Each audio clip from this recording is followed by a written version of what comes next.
की इस जनसभा में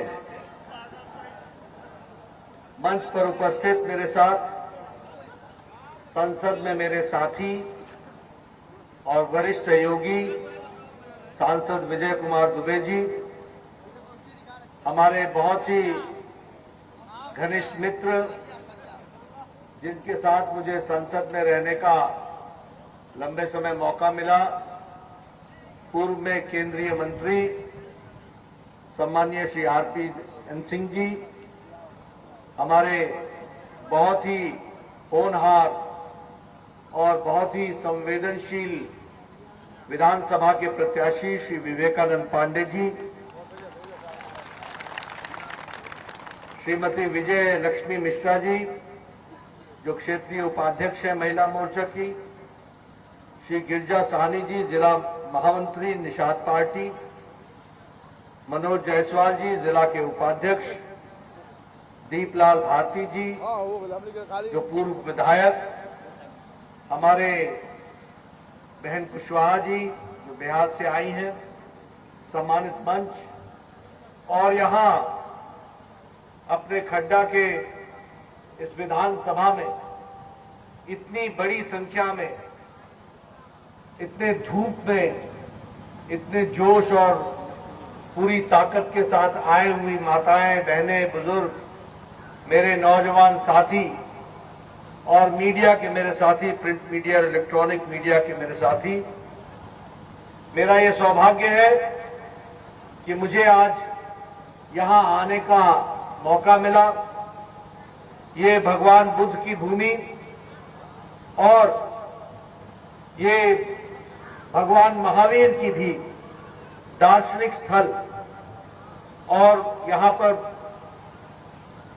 भगवान सूर्य का प्रसिद्ध मंदिर, ऐसे पवित्र स्थान पर मुझे आने का मौका मिला है। मैं ऐसे पवित्र भूमि को नमन करता हूं और आशीर्वाद देता हूं। मित्रों, मेरे से पूर्व वक्ताओं ने आपके सामने सारी बातें बहुत तफसील से रखी हैं।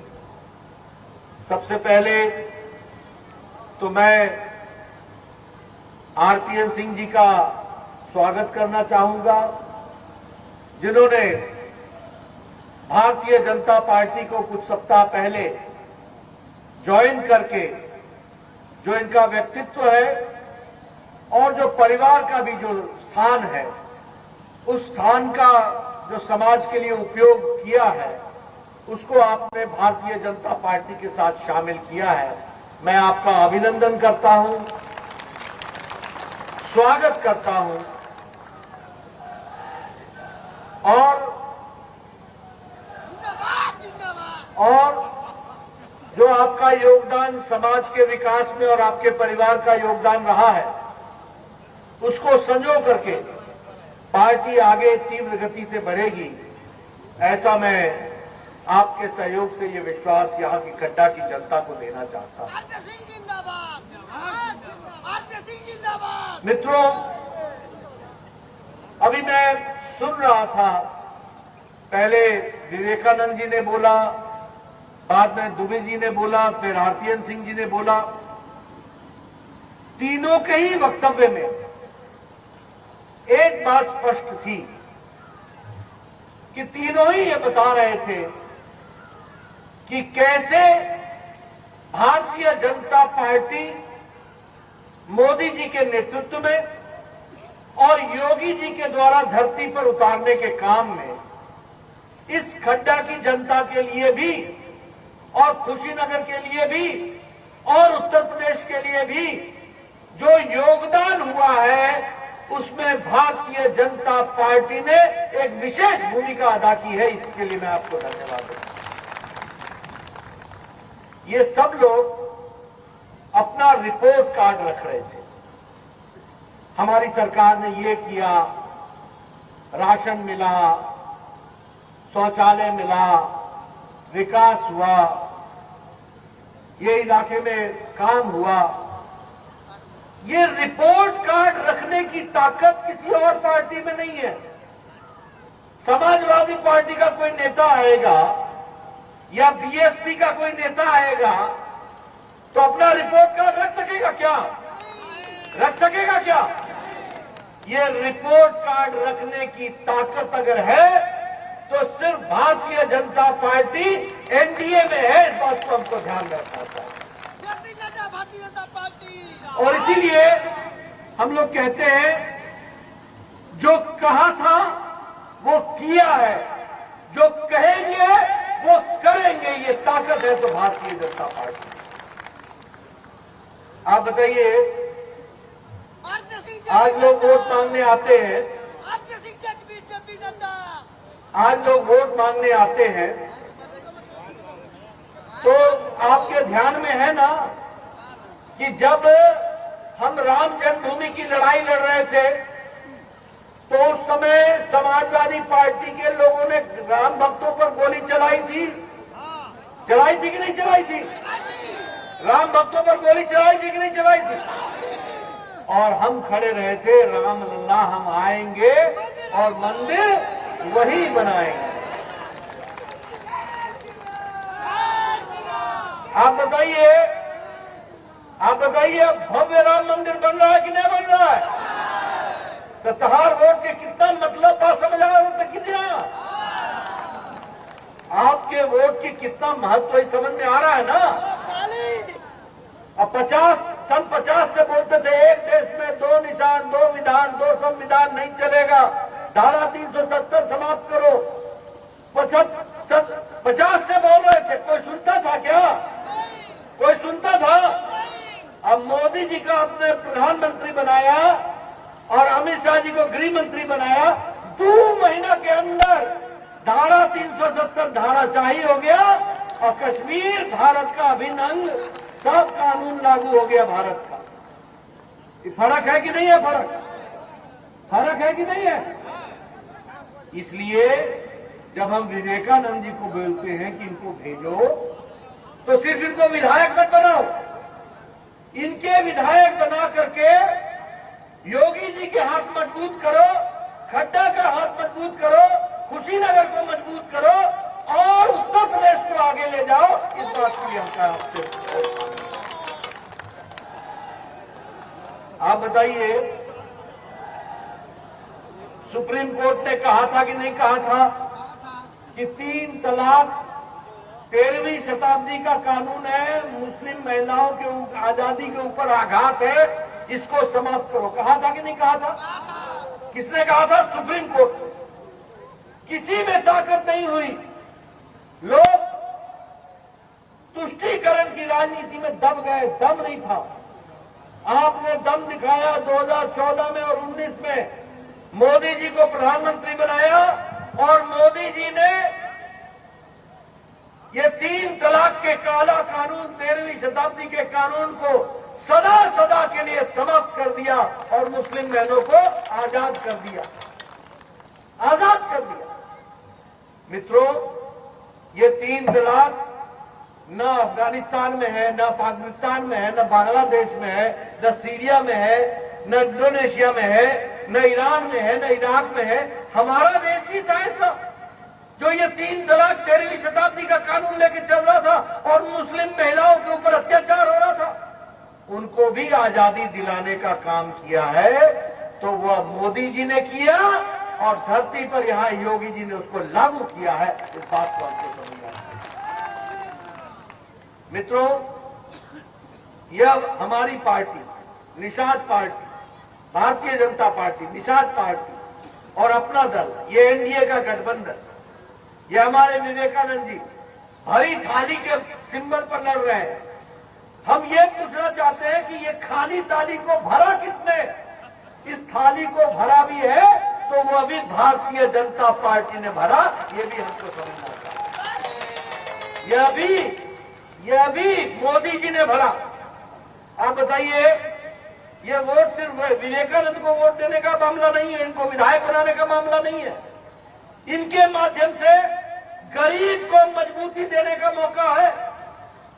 गरीब, वंचित, पीड़ित, शोषित, दलित, समाज के अंतिम पायदान पे खड़ा व्यक्ति, हमारी माताएं, हमारा युवा साथी, हमारा किसान भाई, इसको ताकत देने का मौका है। तो तो ये 3 तारीख का चुनाव है, इस बात को हमको समझना चाहिए, इसको हमको ध्यान रखना।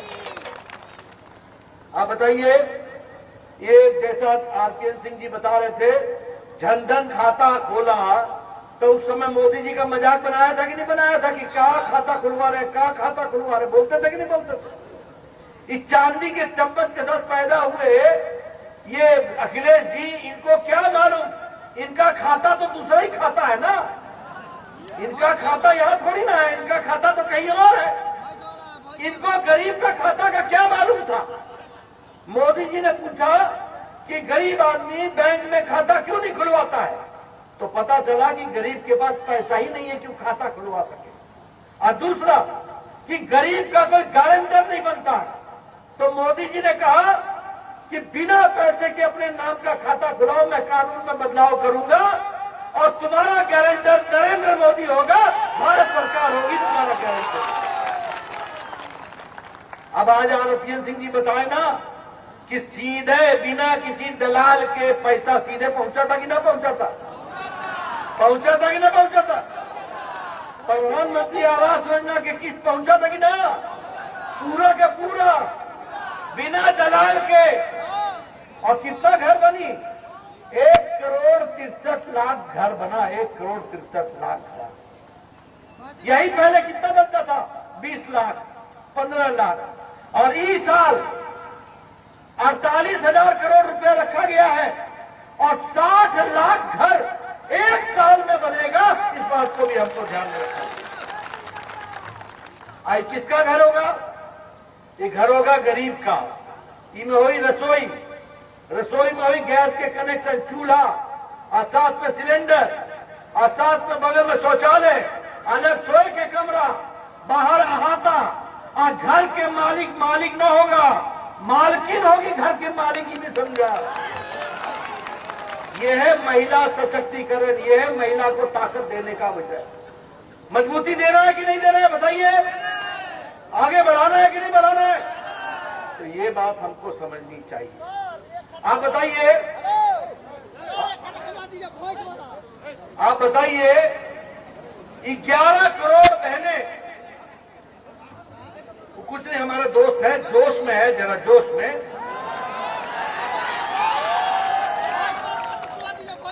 अब मोदी जी की बात सुना, जोश तो आना जरूरी है। तो हम कह रहे थे कि जब इज्जत घर की बात, शौचालय की बात, स्वच्छता अभियान की बात मोदी जी ने जब लाल किले से की, तो सबने मजाक बनाया कि क्या प्रधानमंत्री शौचालय की बात करता है। अरे ये देश में 11 करोड़ बहनें ऐसी थी जो अपने दैनिक नित्यक्रम के लिए खेतों में जाती थी, खेतों में, और 2.5 करोड़ उत्तर प्रदेश में बहनें थी। आज कोई खेत में न माता जाती है, न बहन जाती है, और न ही कोई नौजवान या बच्चा जाता है।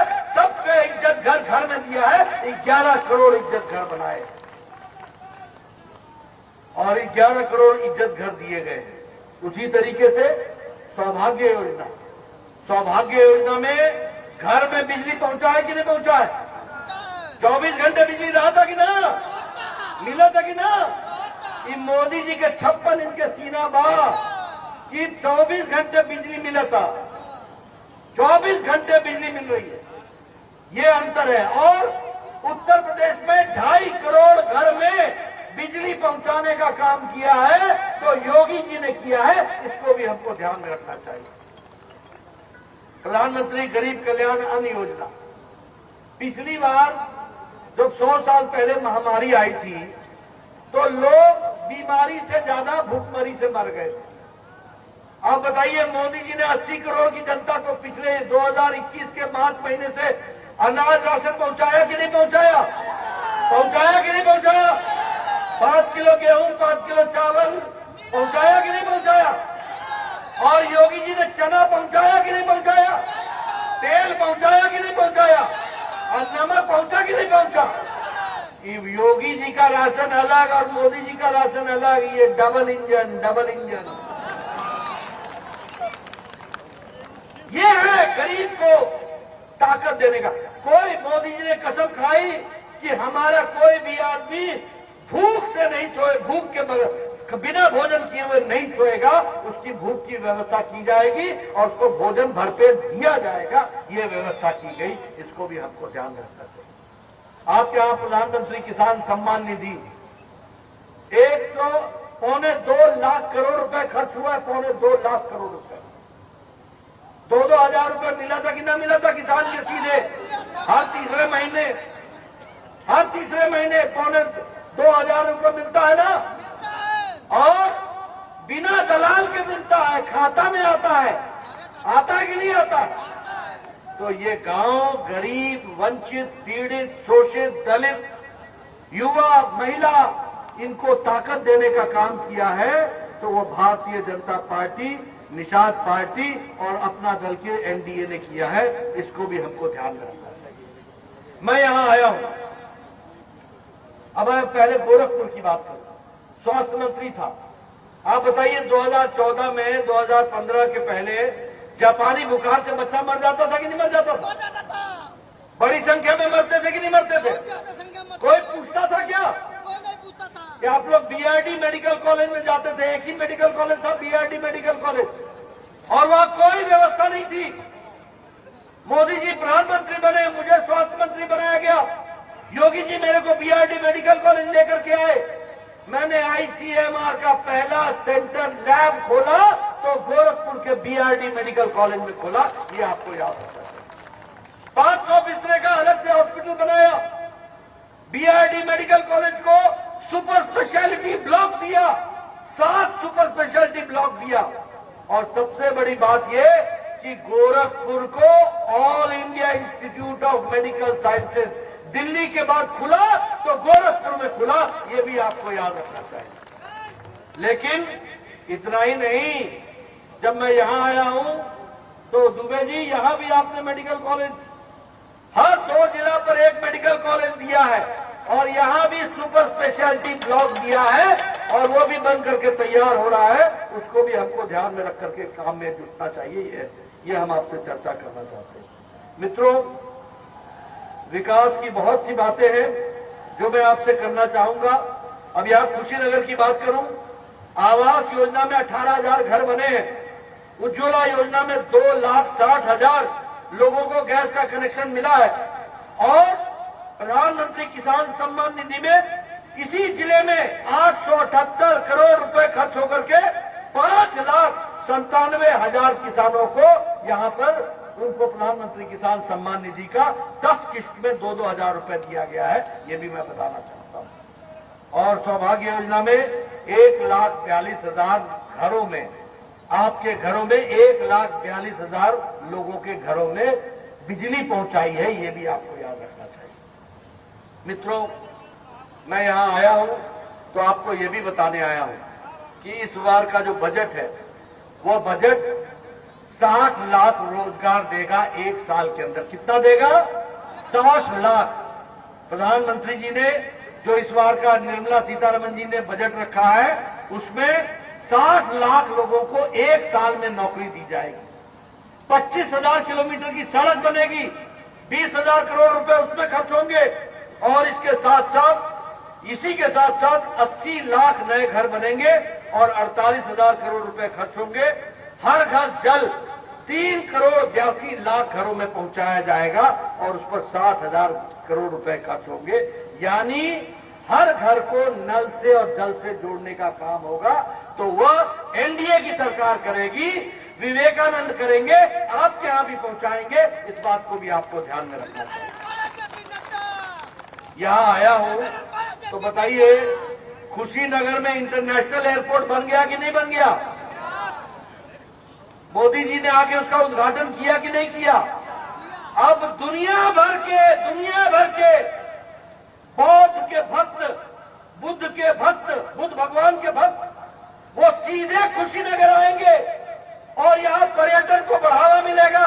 यहीं से सारनाथ जाएंगे, यहीं से बोध गया जाएंगे, यहीं से कहीं और जाएंगे, क्योंकि अंतर्राष्ट्रीय एयरपोर्ट बना है तो कुशीनगर बना है, सीधे यहाँ लोग आएंगे। इस बात को भी आपको समझना चाहिए। इसलिए आयुष का मेडिकल यूनिवर्सिटी यहाँ बन रही है, अटल यूनिवर्सिटी बन गई, all India institute of medical sciences बन गया, एक विकास की एक नई कहानी जिसको हम कहते हैं, वह हम लोगों ने यहाँ रची है। पूर्वांचल हाईवे बन रहा है कि नहीं बन रहा है? गंगा एक्सप्रेस लिंक बन रहा है कि नहीं बन रहा है? गोरखपुर एक्सप्रेस लिंक वे बन रहा है कि नहीं बन रहा है? सब जगह देखो, जहां देखो 4 लेन 6 लेन 4 लेन 6 लेन। आजकल आप लोग घंटों में पहुंच जाते हैं, घंटों में।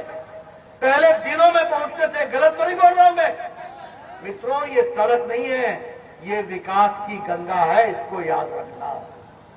अब मैं एक और बात बताना चाहता हूं। आप बताइए, योगी जी के आने के बाद गुंडागर्दी समाप्त हुई कि नहीं हुई?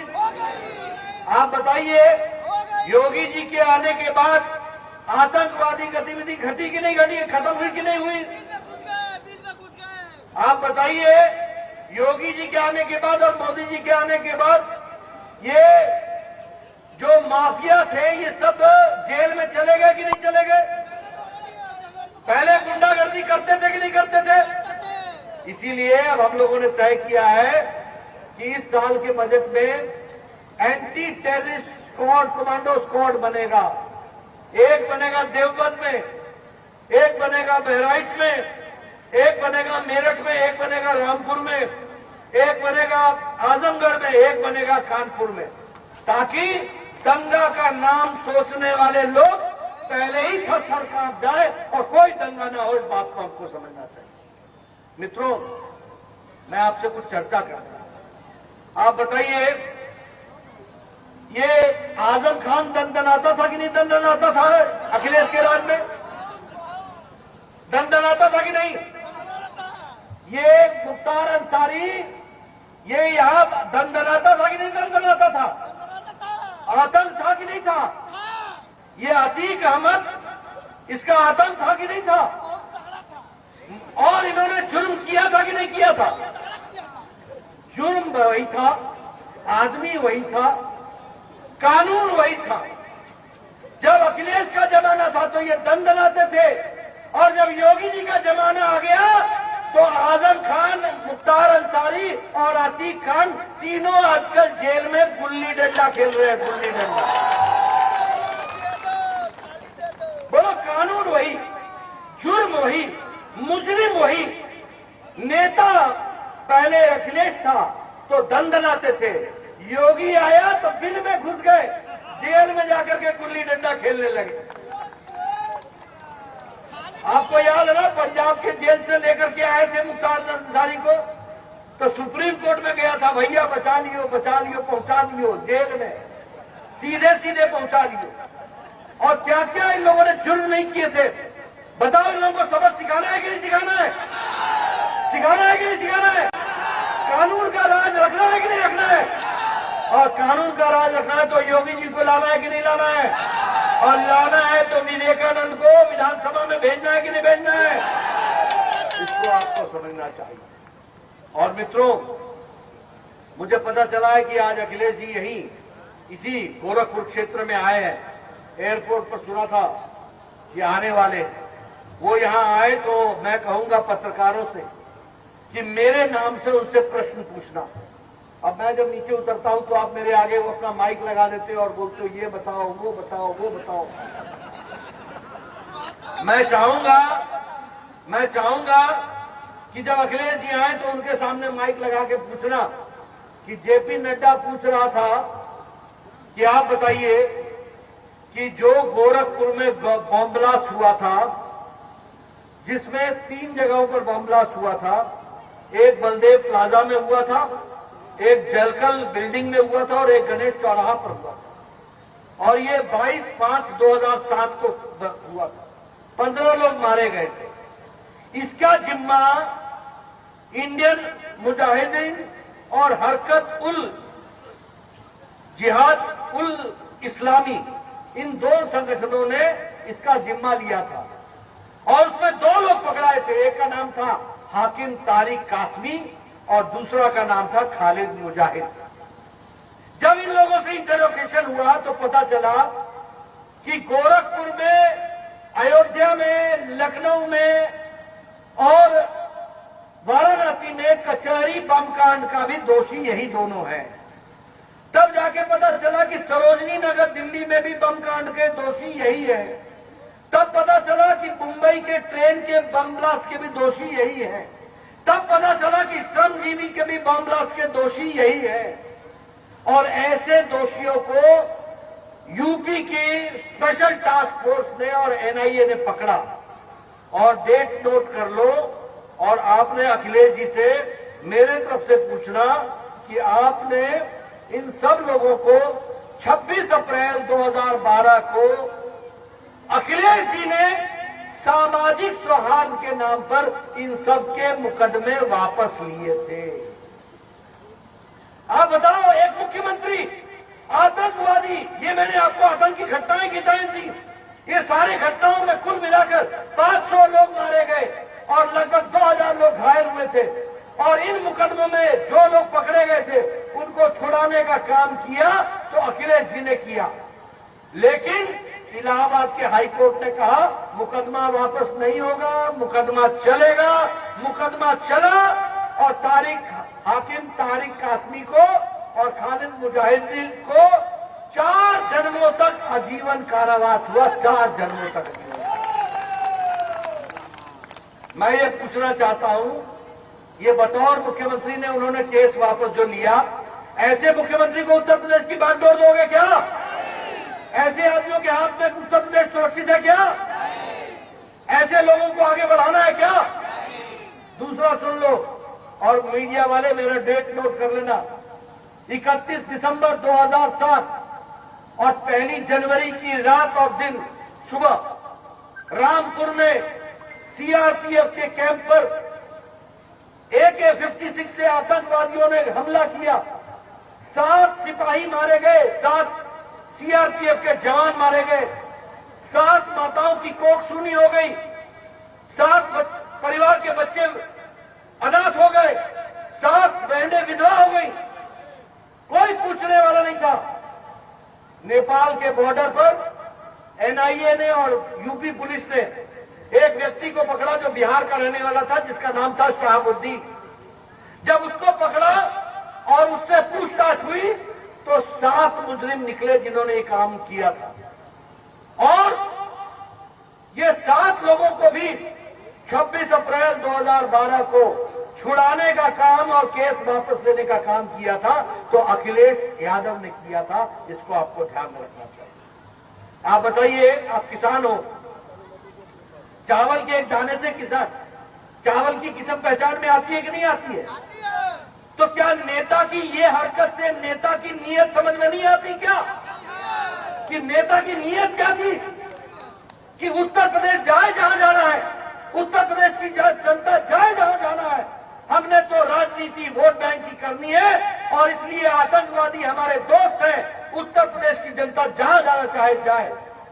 आप शपथ लेते हो मुख्यमंत्री के तौर पर, मैं ईश्वर की शपथ लेता हूं कि मैं संविधान की रक्षा करूंगा। और आप करते क्या हो कि मैं ईश्वर की शपथ लेता हूं कि मैं आतंकवादियों की रक्षा करूंगा। ये आपका लक्ष्य होता है, इसको हमको समझना चाहिए। मित्रों, ये माफिया राज, इसको समाप्त करना है कि नहीं करना है? ये आतंकवादियों को समाप्त करना है कि नहीं करना है? भारत का कानून लागू होना है कि नहीं होना है? उत्तर प्रदेश में कानून राज रहना है कि नहीं रहना है? अगर ये सब रहना है तो अखिलेश को घर पर बैठाना जरूरी है, उसको आराम करने दो और विवेकानंद को काम दो। इस बात की चिंता करने की मित्रों, मैं आपसे ये सारे मुद्दे इसलिए आपसे चर्चा कर रहा हूं। और मैं फिर कहूंगा मीडिया के साथियों को कि मेरी डेट नोट कर लो और मेरी घटनाएं नोट कर लो और अखिलेश जी से पूछना। मैं 20 दिन से पूछ रहा हूं, मुंह पे ताला लगा के बैठे हैं, जवाब देने की हिम्मत नहीं है। वो जवाब दे नहीं सकते हैं क्योंकि उनके जो काले कारनामे हैं उसको जनता के सामने लाना ये मेरा जिम्मा है, ये मैं करके हटूंगा। ये मैं आपको बताना चाहता हूं। आप बताइए, एक तरफ विवेकानंद है, एक तरफ मोदी जी है, एक तरफ योगी जी है, एक तरफ RPN सिंह जी है, एक तरफ दुबे जी है। सब लोग समाज की सेवा में लगे हैं। इनके हाथ मजबूत करना जरूरी है कि नहीं है? करना जरूरी है कि नहीं है? और अखिलेश को घर बैठाना जरूरी है कि नहीं है?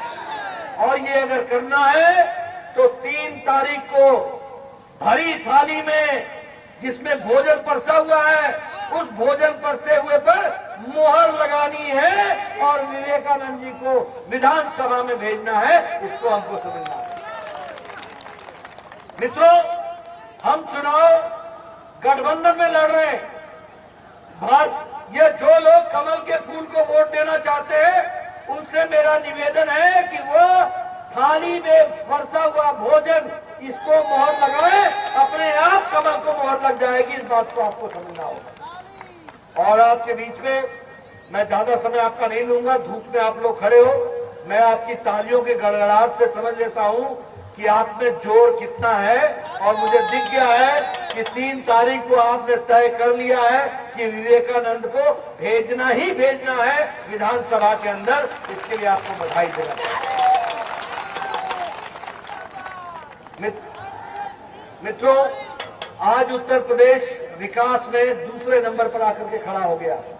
एक समय में उत्तर प्रदेश बीमारू राज्य था, आज दूसरे नंबर पर खड़ा है। एक बार विधानसभा भेजोगे, उत्तर प्रदेश पहले नंबर पर दुनिया में देश में खड़ा हो जाएगा। इसके लिए हमको काम करना। बताइए, साथ देंगे ना? वोट मिली कि ना मिली? पूरे का पूरा मिली कि ना मिली? भारी थाली पर वोट पड़ी कि ना पड़ी? बहुत बहुत धन्यवाद। आप जिताएं विवेकानंद जी को और सफल बनाएं। बहुत बहुत धन्यवाद।